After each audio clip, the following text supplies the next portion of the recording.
Pedro, apóstolo de Jesus Cristo, aos eleitos de Deus, peregrinos dispersos no Ponto, na Galácia, na Capadócia, na província da Ásia e na Bitínia, escolhidos de acordo com o pré-conhecimento de Deus Pai, pela obra santificadora do Espírito, para a obediência a Jesus Cristo e a aspersão do seu sangue, graça e paz lhes sejam multiplicadas. Bendito seja o Deus e Pai de nosso Senhor Jesus Cristo.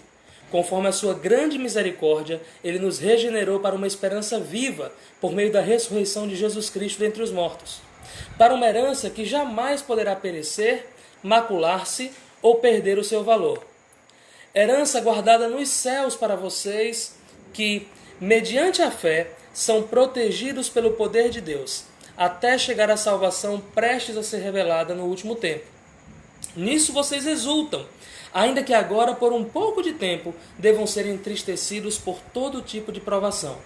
Assim acontece para que fique comprovado que a fé que vocês têm, muito mais valiosa do que o ouro que perece, mesmo que refinado pelo fogo, é genuína e resultará em louvor, glória e honra quando Jesus Cristo for revelado.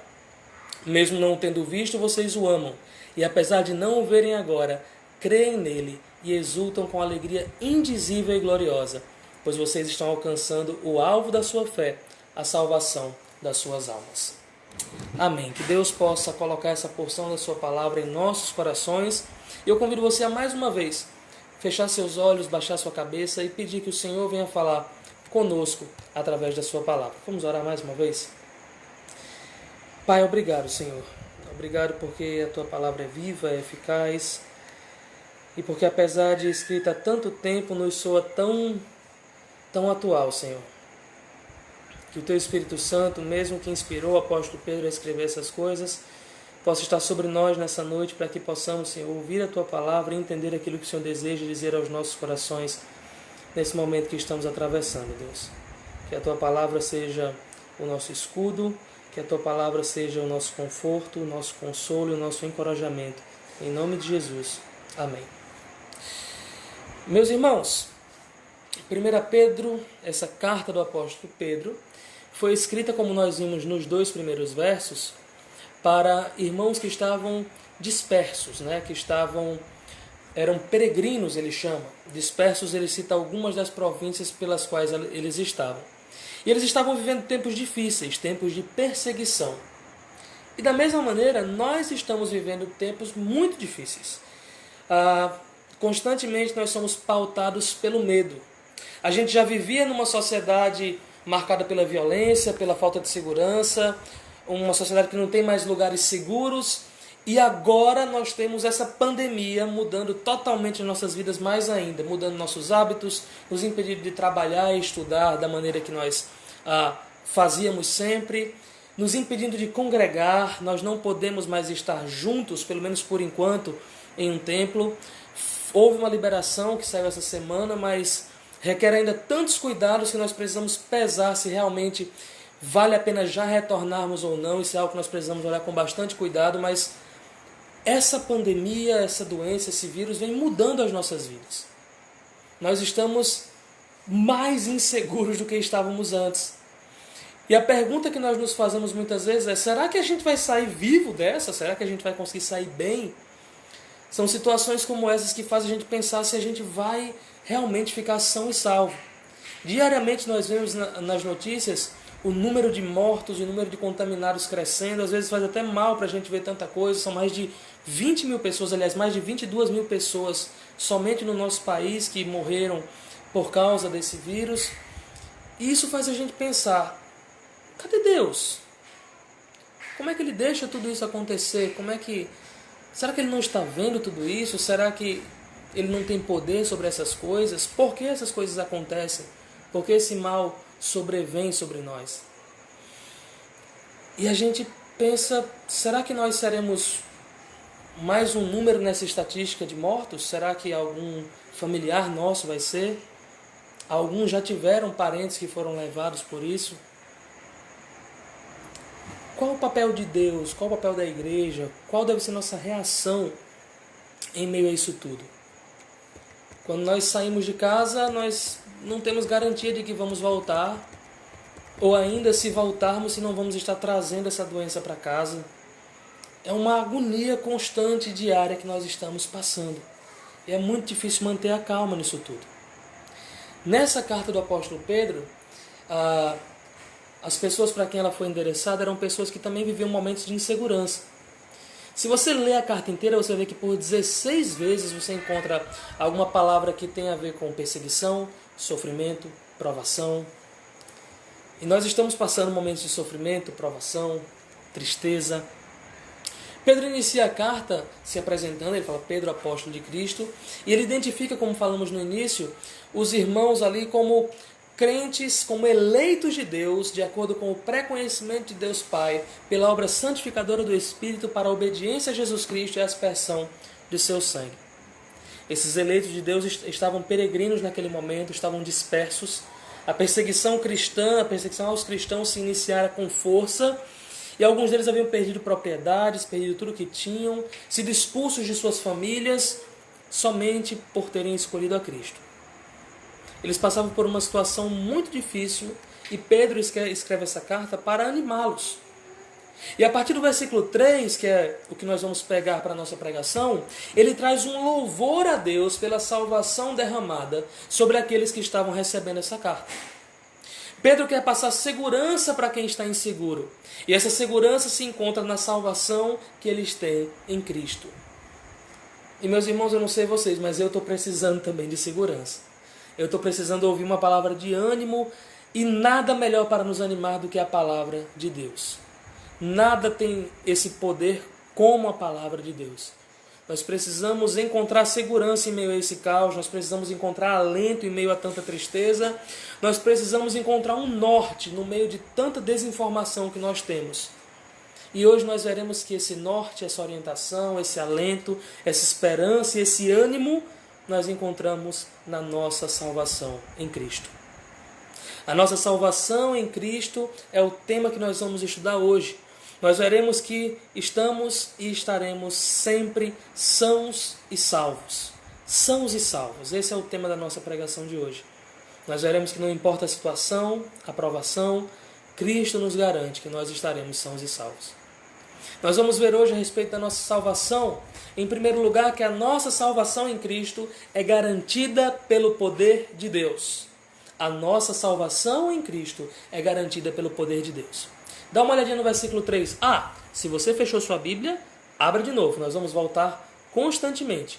1 Pedro, capítulo 1, versos de 3 a 9. Mantenha sua Bíblia aberta, seja no celular, ou em folha, em livro, não interessa. Abra sua Bíblia e mantenha ela aberta lá em 1 Pedro. Versículo 3, Pedro diz o seguinte: Bendito seja o Deus e Pai de nosso Senhor Jesus Cristo. Conforme a sua grande misericórdia, Ele nos regenerou para uma esperança viva por meio da ressurreição de Jesus Cristo dentre os mortos. Veja só, ele inicia louvando a Deus, porque por sua grande misericórdia Deus nos regenera. Ele nos dá nova vida. E para quê? Para uma esperança viva, como? Por meio da ressurreição de Jesus Cristo dentre os mortos. Eu não sei os irmãos, mas quando eu leio esse versículo é impossível não me lembrar de Efésios capítulo 2, onde nos versos 4 e 5 o apóstolo Paulo diz: Todavia Deus, que é rico em misericórdia, pelo grande amor com que nos amou, deu-nos vida juntamente com Cristo, quando ainda estávamos mortos em nossas transgressões. Pela graça vocês são salvos. O pensamento é muito parecido. Nós mortos, recebendo vida por meio da misericórdia do Pai, através do sacrifício de Jesus Cristo. A condição natural do homem, desde a queda, é a morte espiritual.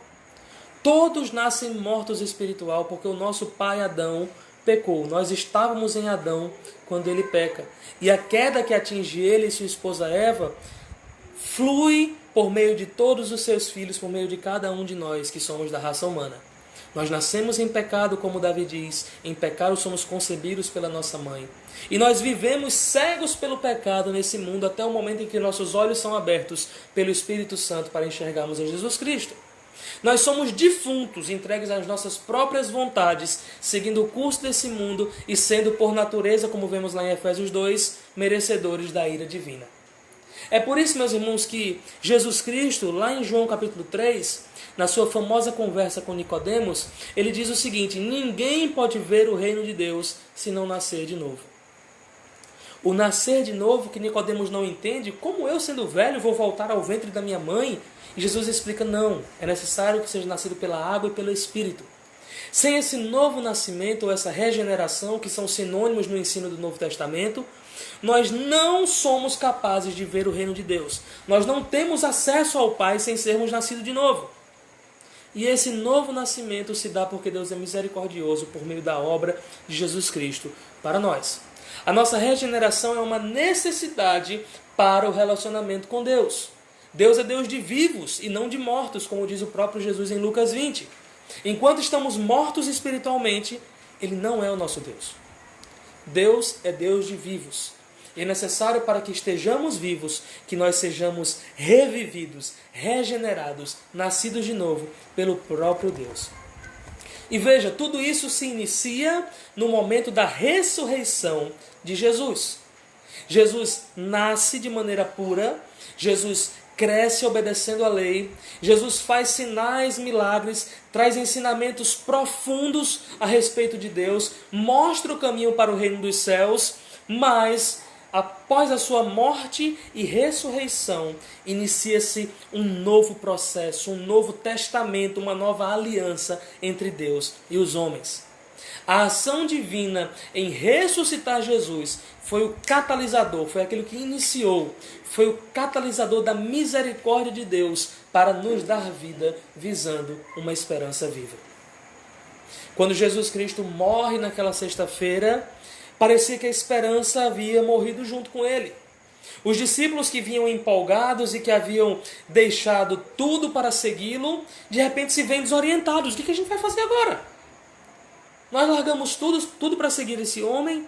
Nós cremos que ele é o Messias, o enviado de Deus, o ungido de Deus, aquele que viria para nos mostrar o caminho para Deus, e agora ele está morto.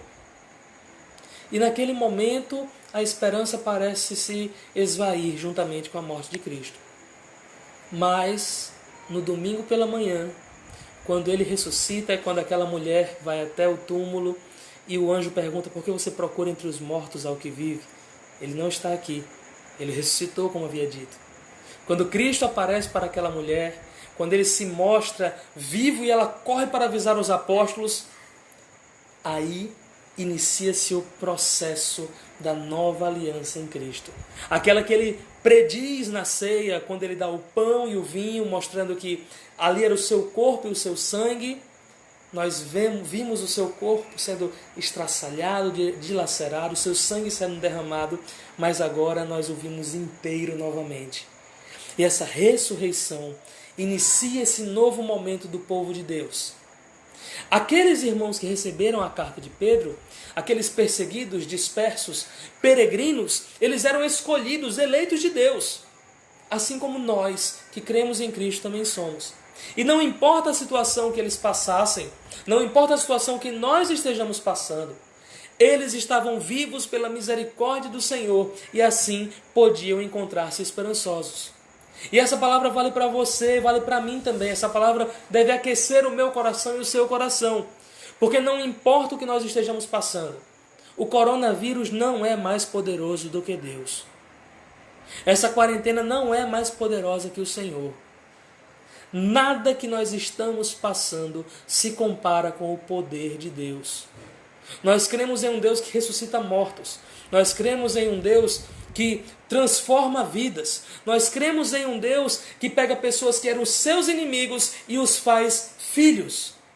Nós cremos em um Deus que tira-nos do lamaçal do pecado e nos coloca na sua casa, como filhos e herdeiros amados. Esse é o nosso Deus. E não há perseguição, fome, doença, tribulação, sofrimento, nem mesmo a morte nos separa do amor de Deus. E eu sei que é difícil para a gente parar, pensar, mastigar isso, entender isso, racionalizar isso nesse momento, mas essa é a verdade. E nós não vivemos pelo que nós sentimos, nós vivemos pelo que nós sabemos. Nós sabemos que Deus está acima de todas as coisas. e é nisso que cremos, e baseado nisso nós vivemos. E nós podemos, assim como aqueles irmãos que receberam a carta de Pedro, nos encontrarmos esperançosos. Mas ele diz que ele nos regenerou para uma esperança viva. O que é essa esperança viva? Dá uma olhadinha no versículo 4, lembra? 1 Pedro capítulo 1, não feche sua Bíblia, nós estaremos voltando sempre para lá. Olha o início do capítulo 4, ele diz: para uma herança que jamais poderá perecer, macular-se ou perder o seu valor. O que é a esperança viva para a qual nós somos regenerados? É a nossa herança. A nossa herança, aquilo que nos foi prometido por Deus que nós receberíamos. Essa é a esperança viva. Mas o que é essa herança? Bom, se você olhar para a primeira aliança no Primeiro Testamento, no Antigo Testamento, você verá que lá em Êxodo capítulo 24, Deus estabelece essa aliança através de Moisés com o povo, onde bois são sacrificados e o seu sangue é aspergido, é derramado sobre aquele povo, e assim sela-se uma aliança. Eles seriam o povo de Deus e herdariam a terra prometida. A herança era a terra. E nós vemos o termo herança sendo usado diversas vezes no Antigo Testamento, se referindo à terra que eles ganhariam do Senhor. Já na Nova Aliança, no Novo Testamento, ele é selado de uma maneira diferente. Não há sacrifício de bois, novilhos, ovelhas. O sacrifício é do próprio Cristo. Não há sangue de animais sendo derramado em nós. Mas o próprio sangue de Cristo, como vimos no versículo 2, é aspergido naqueles que creem nele. A herança não é mais a terra prometida, a herança passa a ser o reino dos céus. Não é mais um pedaço de chão, mas novos céus e nova terra. Hebreus capítulo 9, versículo 15, nós lemos: por essa razão, Cristo é o mediador de uma nova aliança, para que os que são chamados recebam a promessa da herança eterna, visto que ele morreu como resgate pelas transgressões cometidas debaixo da primeira aliança. Cristo cumpre a primeira aliança, ele cumpre a lei em nosso lugar, porque nós não tínhamos essa capacidade. Ninguém nunca foi salvo pela lei. Se você tem esse pensamento de que no Antigo Testamento as pessoas eram salvas pela lei e aí no Novo passaram a ser pela graça, mude isso. Ninguém nunca foi salvo pela lei. Mas por que não, pastor? Porque ninguém consegue cumprir a lei. Para ser salvo pela lei, você necessita cumprir a lei completa. E do momento em que você nasce até o momento em que você morre. Não há essa pessoa, nunca houve.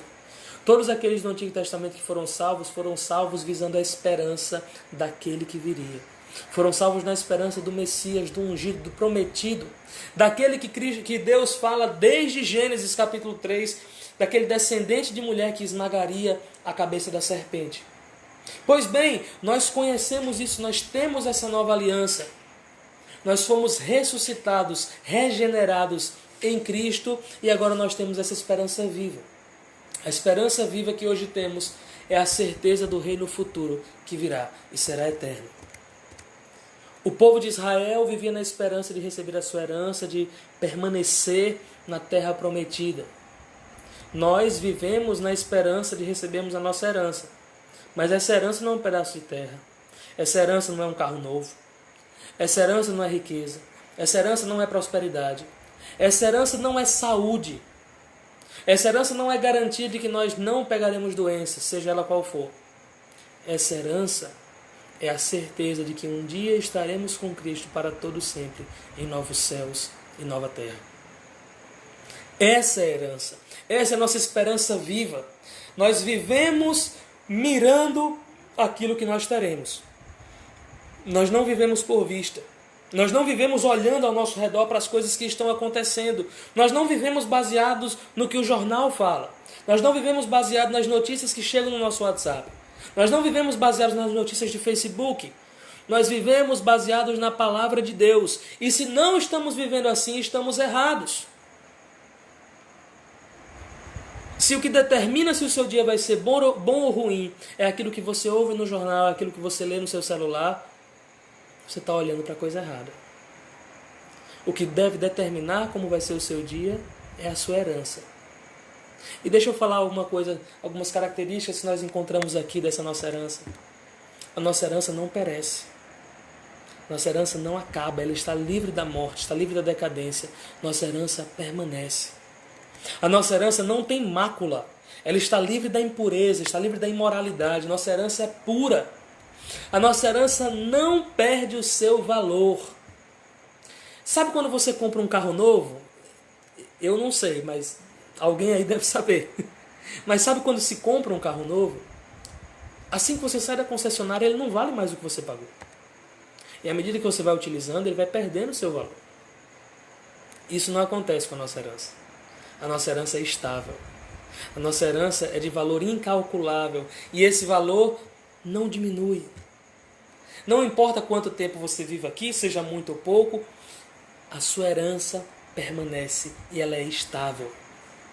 Jesus Cristo, em Mateus capítulo 6, versos 19 a 20, fala algo parecido. Ele diz: não acumulem para vocês tesouro na terra, onde a traça e a ferrugem destrói, ou seja, onde esse tesouro perde seu valor, onde os ladrões arrombam, ou seja, eles maculam esse tesouro, e onde eles furtam, onde o tesouro perece. Você tem aqui, alguém vem e pega e você não tem mais. Mas acumulem para vocês tesouros nos céus, onde a traça e a ferrugem não destroem, e onde os ladrões não arrombam nem furtam. Meus irmãos, nós, e aqui eu estou pregando para o meu coração também, o Espírito Santo está falando também comigo, nós vivemos muito olhando para essa terra. Nós vivemos muito olhando para as nossas dificuldades e as nossas necessidades. E eu não estou dizendo aqui para você ignorar suas dificuldades, muito menos suas necessidades. Nós precisamos estar atentos a isso. Mas quantas vezes você já foi dormir triste ou pesaroso, pensando em contas a pagar, pensando em doenças que chegaram? Eu posso dizer que várias. E não é pecado sermos abalados por essas coisas, nós somos humanos. Mas é pecado nós não buscarmos resposta, refúgio, abrigo, consolo contra essas coisas na palavra de Deus. Se nós estamos com problemas financeiros e procuramos encontrar solução no nosso próprio braço, na nossa própria força, no nosso próprio entendimento, nós estamos errados. Se nós estamos passando por problemas emocionais e queremos encontrar ajuda para essas coisas em outras pessoas, ou mesmo na força interior que eu tenho, nós estamos errados. Se estamos preocupados e ansiosos com essa doença que está por aí ou com qualquer outra, e nós procuramos a nossa segurança em remédios ou em médicos, ou até mesmo, por incrível que pareça, em lideranças, nós estamos errados. O conforto, a segurança, a esperança, o amparo, o ânimo contra essas coisas nós encontramos tão somente em Cristo Jesus, na sua palavra e na herança imutável que Ele nos promete. Para pensar comigo. Se você está com problemas financeiros e você... Não, eu vou traçar um plano assim, assim, assim, como o Tiago diz, nós vamos a tal cidade e compraremos e venderemos e ganharemos tanto dinheiro e ficaremos lá tanto tempo, depois voltaremos. Se você pensa, não, eu estou com um problema aqui, mas é só eu trabalhar assim, assim, assim, e eu faço isso, isso, isso, e pronto, eu resolvo esse problema. E aí você é impedido de trabalhar, como é que você fica? Sua esperança rói. Se você está com problemas emocionais, mas você fala, não, quando eu encontrar aquela pessoa, eu vou falar com ela, vou falar com ele, e tudo vai ficar bem, a gente vai estar bem, e tudo vai ficar bacana. E aí você não encontra aquela pessoa, você encontra, mas a resposta dela é diferente daquela que você pensou. Como fica a sua vida emocional? Se você está doente, você coloca sua esperança naquele remédio, e se o remédio acabar? Ou se o remédio não fizer efeito em você? Como é que fica a sua esperança? Todas essas coisas são circunstanciais e podem resolver ou não, podem ser usadas por Deus para resolver ou não nossos problemas. Mas uma coisa é permanente, a nossa herança em Cristo. Quando nós olhamos para ela, não interessa se estamos bem financeiramente ou mal, não interessa se estamos bem emocionalmente ou mal, não interessa se estamos saudáveis ou doentes, nós estamos seguros em Cristo Jesus. E mais uma vez, não entenda que eu estou dizendo a você que você não deve nem ligar para essas coisas. Pelo contrário, você precisa ser organizado, você precisa ser bem fundamentado emocionalmente, você precisa procurar cuidar da sua saúde. Mas saiba que tudo isso deve estar ligado intrinsecamente à nossa herança que está guardada para nós nos céus, para ser manifestada na hora certa. Quando nós estamos em Cristo, quando ganhamos essa nova vida por meio da morte e ressurreição de Jesus, nós precisamos mirar na esperança viva, onde não há investimento perdido, porque essa herança está guardada nos céus para vocês, para nós. Ela está protegida, segura e perfeita para nós. Mas nós quem? Quem é esse nós?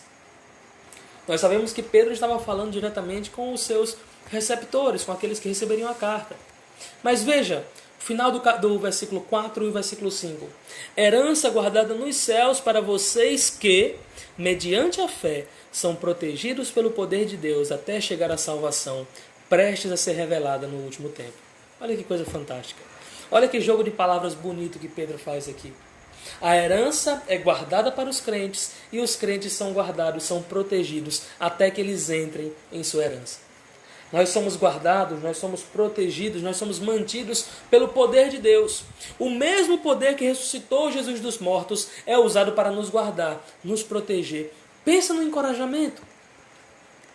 Pensa no ânimo que nós encontramos nessa palavra. Nós sabemos que somos protegidos em Cristo, pelo mesmo poder que ressuscitou Jesus dentre os mortos. Nós sabemos que esse poder é eficaz. Nós sabemos que esse poder, perdoem aqui a redundância, é poderoso. E é esse poder que nos guarda. O mesmo Deus que ressuscitou Jesus entre os mortos nos mantém sãos e salvos, nos mantém seguros. Mas vejam que há uma condicional para essa proteção. Não são todos que são protegidos. Nós somos protegidos pelo poder de Deus mediante a fé. Essa fé aqui tem um sentido de uma contínua confiança ou contínua fidelidade. É a manutenção da fidelidade por meio da confiança. O que significa isso? É agir de acordo com o que cremos. Meus irmãos, nós precisamos ter uma cara só. Precisamos ser íntegros, inteiros. E como isso é difícil no mundo em que nós vivemos hoje, onde nós somos instigados a sempre nos adaptarmos a determinado lugar. Não, eu vou para cá, eu preciso falar desse jeito. Não, eu vou para lá, eu preciso me vestir daquele jeito. Não, eu preciso me comportar de tal forma. Nós precisamos ser constantes. Nós precisamos ser íntegros, inteiros, da mesma forma. Lembra o que Jesus falou lá em Mateus 28, versos 18 a 20, na grande comissão? Então Jesus aproximou-se deles e disse: foi-me dada toda a autoridade no céu e na terra, portanto vão e façam discípulos de todas as nações, batizando-os em nome do Pai, do Filho e do Espírito Santo, e ensinando-os a guardar tudo, a obedecer a tudo que eu lhes ordenei, e eu estarei com vocês sempre até o fim dos tempos. Façam isso e eu estarei com vocês. Jesus dá uma condição. Jesus não promete estar com todas as pessoas até o final dos tempos. Ele promete estar com aqueles que, ouvindo-o com toda a autoridade que lhe foi dada nos céus e na terra, vão, fazem discípulos, os batizam e os ensinam a guardar tudo que ele lhes ordenou. Façam isso e eu estarei sempre com vocês até o fim dos tempos. Aqui em 1 Pedro, Pedro fala: permaneçam no que vocês creem e vocês serão protegidos. Ele diz isso quando diz: a herança está guardada nos céus para vocês que, mediante a fé, são protegidos pelo poder de Deus, até chegar à salvação prestes a ser revelada no último tempo. A promessa de Jesus em Mateus é de estar conosco até o fim dos tempos. E a proteção que Pedro fala aqui se dá até a nossa salvação ser revelada. Essa salvação aqui refere-se ao retorno de Cristo, onde tudo estará cumprido e o reino de Deus se estabelecerá por completo. Você está seguro. Você está seguro porque você está em Cristo. O poder de Deus, por meio de sua misericórdia por nós, ressuscita a Cristo, nos dando vida através disso para a esperança eterna de sermos herdeiros do reino que não se acaba. E esse mesmo poder nos protege, nos guarda até que isso se cumpra. A nossa salvação em Cristo é garantida por seu poder. E eu pergunto a você, você tem se alegrado nisso? Eu pergunto a você, você tem se lembrado disso? Você se lembra que o mesmo poder que ressuscitou Jesus dentre os mortos está guardando você, está protegendo você, não importa a situação que você passe, não importe em que lugar você esteja, não importa a sua situação financeira, não importa a sua situação emocional, não importa a sua situação de saúde, você está protegido e guardado por Deus. Essa proteção se dará até o momento em que nós recebermos a nossa herança. E ela não será necessária porque Cristo será tudo em todos. Veja, não há promessa de que nós não teremos dificuldades, de que nós não teremos doenças, de que nós não teremos provações. Mas há a promessa de que Cristo estará conosco e que nós estaremos protegidos mesmo em meio a todas essas coisas. Ainda que nossa vida se perca por algum desses motivos, nós estamos seguros em Cristo. Nossa segurança não se limita ao quanto essa carne aqui está protegida. Nossa segurança não se limita ao quão saudável, ao quão bem financeiramente, ao quão bem emocionalmente nós estamos. Nossa segurança significa que nós estamos guardados por Deus até o momento em que Ele retornará e nós seremos um com Ele para todo sempre. Isso significa sermos guardados. Isso significa estarmos sãos e salvos em meio a toda turbulência que podemos enfrentar. Seja guerra, seja desemprego, seja Covid-19. Nós estamos protegidos. Nós estamos guardados pelo poder de Deus. O mesmo poder que ressuscitou Jesus dos mortos está em atividade em nós, nos protegendo e garantindo que receberemos a nossa herança. Será que nós nos damos conta do quão fantástico isso é? Nós temos o poder de Deus agindo em nós diariamente, nos protegendo e nos guardando para a glória dele. Aleluia. Segundo e último ponto, nós vimos que a nossa salvação em Cristo é garantida pelo poder de Deus e veremos agora que a nossa salvação em Cristo nos alegra nas provações e talvez você esteja precisando ouvir isso. A salvação em Cristo nos alegra nas provações. Olha o comecinho do versículo 6, 1 Pedro 1. Comecinho do versículo 6 ele diz: nisso vocês exultam. Olha só, nisso vocês se alegram muito. Vocês, uau! Pedro agora afirma que essa certeza da esperança, garantida pelo poder de Deus de que a salvação estava assegurada e que seria em breve revelada, faz com que os seus leitores exultem, alegrem-se. Mais uma vez, a nossa alegria não vem das circunstâncias. Lembra daquele hino? Essa paz que sinto em minha alma não é porque tudo me vai bem. Essa paz que sinto em minha alma é porque eu amo ao meu Senhor. Não olho circunstâncias, não olho seu amor, seu grande amor, não me guio por vista. Alegre estou. A nossa alegria vem dessa certeza, meus irmãos. A nossa alegria vem da certeza que nós sabemos que estamos protegidos e guardados. Não interessa o que nós estamos passando, e eu não estou dizendo que você não deve se importar com isso mais uma vez. Eu estou dizendo que mesmo em meio à pior das situações, nós nos alegramos porque nós estamos em Cristo e em breve estaremos com Ele presencialmente. Aleluia! E em meio a essa fala de alegria, o que Pedro introduz? Os sofrimentos e as provações que eles estavam passando. Olha a continuação do versículo 6. Ainda que agora, ele diz, nisso vocês exultam, ainda que agora, por um pouco de tempo, devam ser entristecidos por todo tipo de provação. Eita, parece que Pedro quer quebrar o clima que ele estava construindo, né, rapaz? Ele vem, olha só, vocês estão guardados, protegidos, vocês foram eleitos segundo a presciência de Deus, para serem aspergidos pelo sangue de Cristo, para obedecer a Ele, e vocês estão guardados, vocês são bem-aventurados, vocês têm a salvação, vocês têm a herança guardada para vocês, vocês estão guardados para essa herança, e vocês se alegram, ainda que por enquanto vocês devam ser entristecidos por todo tipo de provação. Poxa, Pedro, para que colocar isso, Pedro?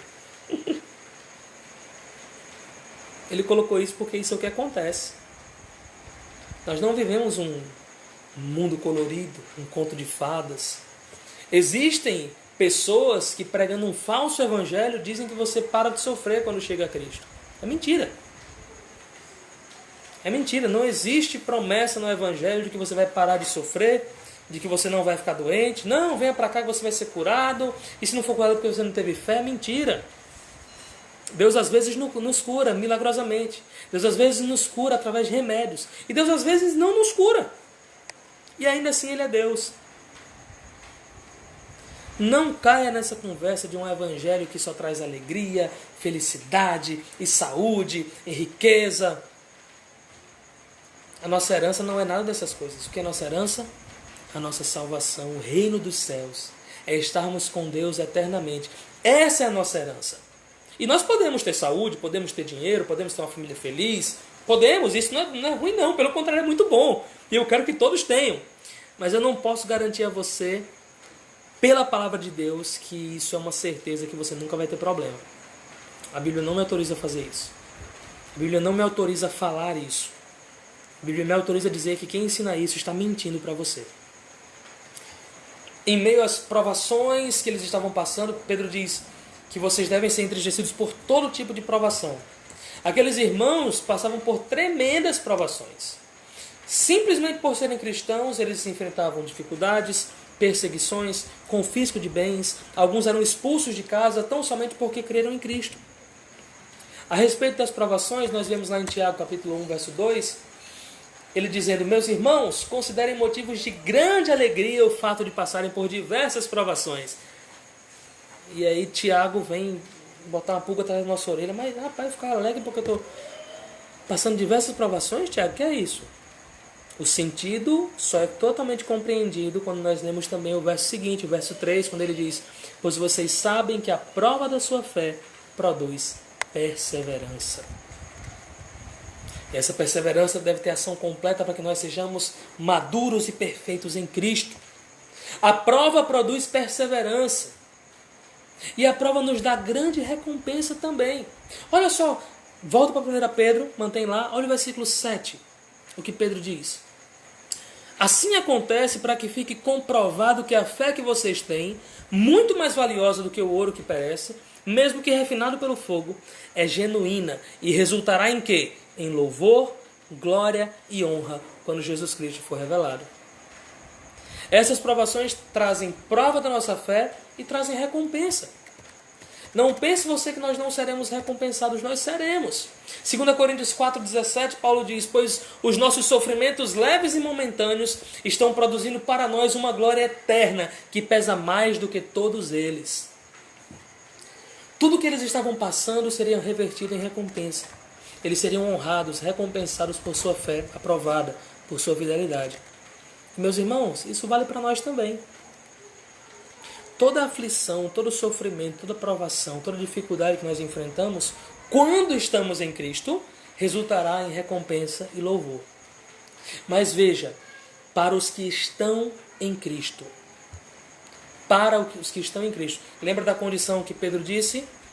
Vocês que mediante a fé creram em Cristo. Atenção, sofrimento não gera salvação. Sofrimento não gera salvação.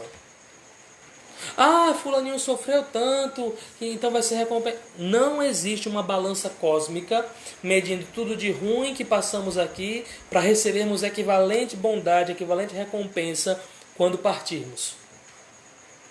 Mas como não, pastor? Como assim? Nós sofremos porque nós somos pecadores. E isso é justo.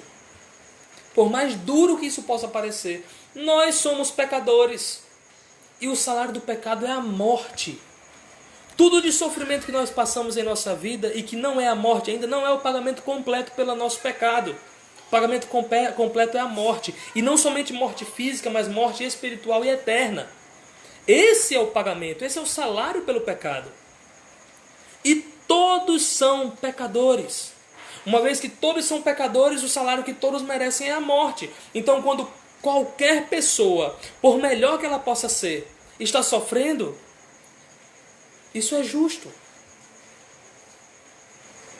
E talvez você esteja agora olhando para mim e falando assim: não, pastor, isso aí não bate não. A palavra de Deus nos mostra que há apenas um justo. E esse justo é Cristo Jesus. Somente ele cumpriu a lei por completo. Somente ele não tinha nenhum motivo para sofrer. Somente ele não jamais seria justo o seu sofrimento. Mas sabe o que foi que ele fez? Ele sofreu. Ele foi confinado a um corpo físico, ele que é espírito e preenche todas as coisas. Ele nasce bebê, desdentado, careca, babando. Cresce, tem que aprender a andar, aprender a falar como nós, mesmo sendo o criador da fala e das pessoas e do universo. Ele cresce e submete-se à lei que foi constituída por ele mesmo, pelo próprio Deus. Ele obedece à lei de maneira perfeita. Ele demonstra amor e justiça em todas as suas palavras, em todos os momentos. E qual é a sua paga por isso? Ele é condenado, ele é açoitado, ele é crucificado, zombado, ele é torturado e morto. Ah, pastor, então eu não tenho que ser bonzinho não, porque se for bonzinho só vem sofrimento. Não. Não estou falando de você, eu estou falando de Jesus Cristo. Ele é o único a quem isso se aplica. Ele é o justo, que viveu justamente e sofreu a condenação não por um erro, porque escolheram Barrabás em vez de escolher a Cristo. Ah, se aquele povo escolhesse a Cristo. Não!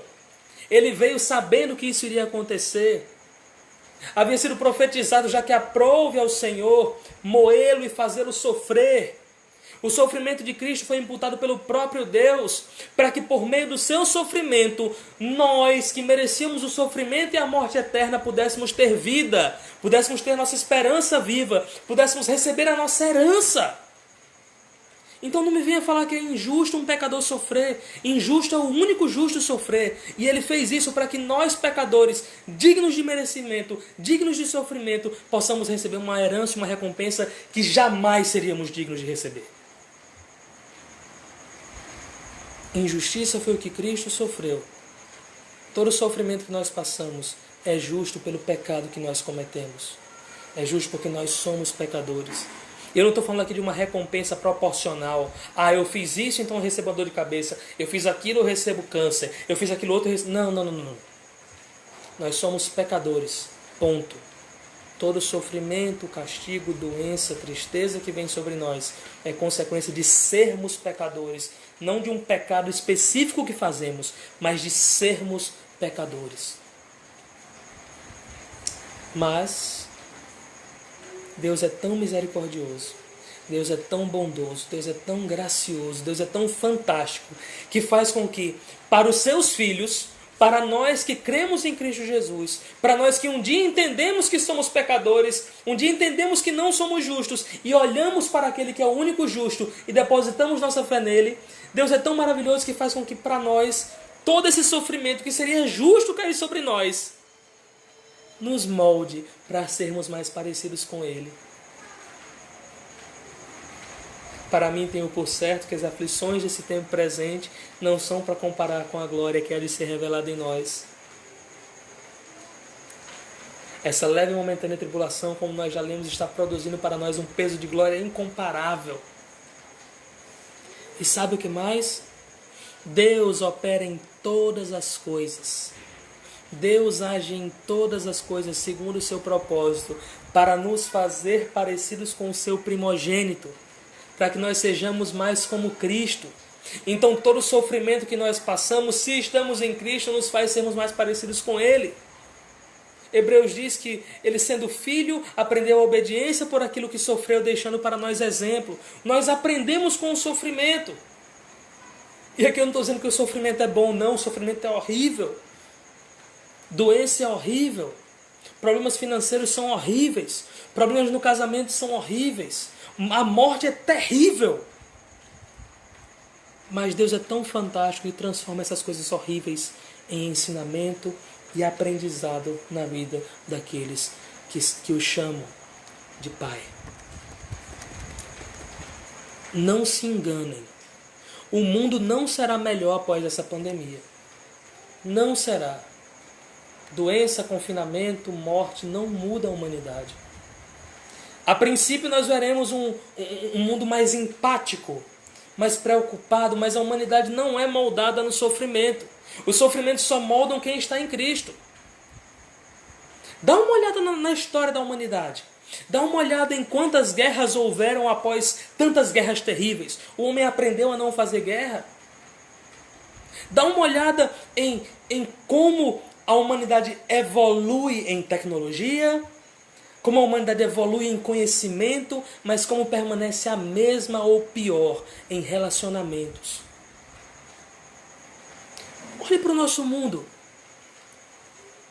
Você acha que no nosso mundo de hoje há menos homicídios, roubos, furtos, assaltos, golpes do que havia 2000 anos atrás? Ou existem mais? A humanidade já passou por muitas coisas. Peste negra e outras, Primeira e Segunda Guerra Mundial e tantos outros conflitos, e a humanidade continua do mesmo jeito. Egoísta, continua do mesmo jeito antipática, continua do mesmo jeito preocupada apenas com seus próprios interesses. Por quê? Porque nós somos pecadores e sem Cristo é isso que nós somos. Ah, mas eu conheço uma pessoa que não é assim. Ela pode não ter esse aspecto do egoísmo, mas ela tem outros aspectos de pecado, como cada um de nós temos também. O sofrimento não gera salvação. O coronavírus não tem poder de mudar a humanidade, só Cristo tem. Cristo pode mudar a humanidade. E se nós estamos nele, mesmo essas circunstâncias terríveis que nós vivemos se revertem em bênção. Não à primeira vista. Não é uma bênção ter gente morrendo, não é. Não é uma bênção estarmos presos dentro de casa, não é. Mas no fim, nós seremos mais parecidos com Cristo, se nós estamos nele. Versículos 8 e 9. Falando em Cristo, mesmo não o tendo visto, vocês o amam. E apesar de não o verem agora, creem nele e exultam com alegria indizível e gloriosa, pois vocês estão alcançando o alvo da sua fé, a salvação das suas almas. Aleluia. Pedro diz isso para aqueles leitores. Eles não conheciam a Cristo. Eles não foram testemunhas oculares do ministério, das maravilhas, da ressurreição de Cristo. Eles vieram depois, eles foram convertidos por aqueles que ouviram o Evangelho do próprio Cristo. Mas ainda assim, eles o amavam. E não o vendo naquele momento, se exultavam com alegria indizível e gloriosa, porque sabiam que estavam alcançando o alvo da fé deles, que era a salvação das suas almas.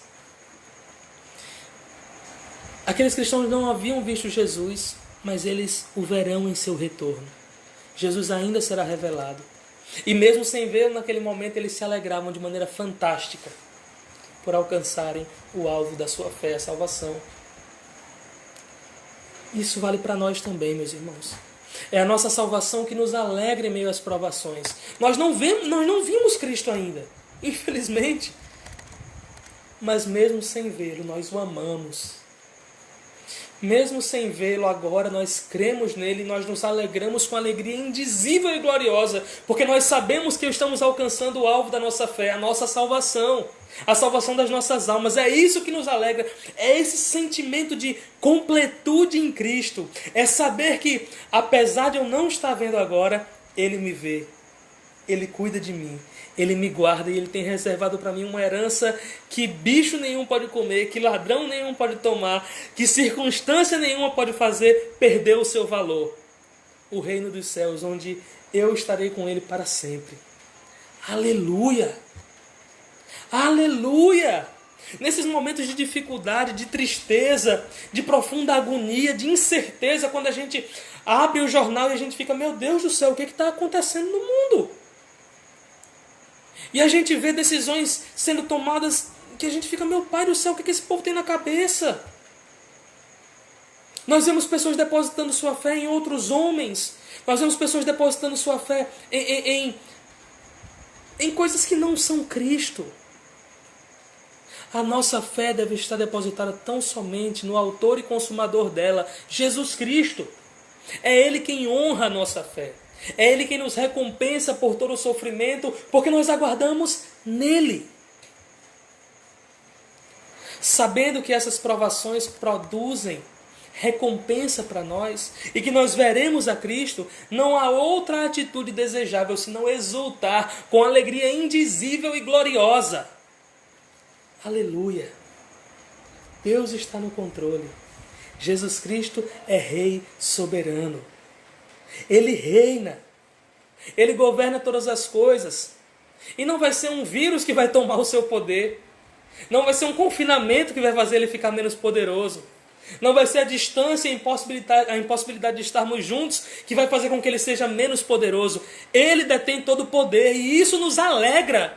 Mesmo em meio a tanta coisa terrível que está acontecendo, nossa alegria está nele. Nós exultamos com alegria indizível, porque ele é o Rei soberano sobre todas as coisas. Ele reina sobre o universo. Ele controla as nossas vidas. Ele nos tem na palma de suas mãos e ele nos ama.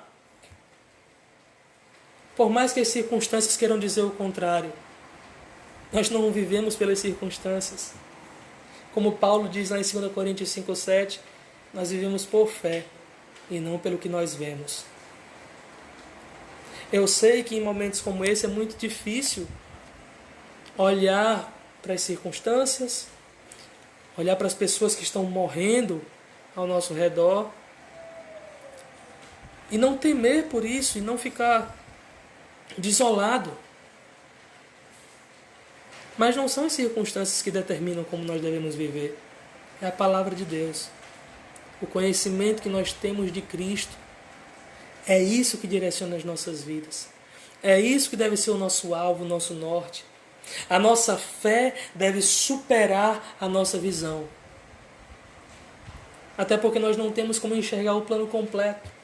Nós vemos apenas o que está na nossa frente, mas nós temos um Deus que vê o todo. E é esse Deus quem cuida de nós. É esse Deus que nos ama.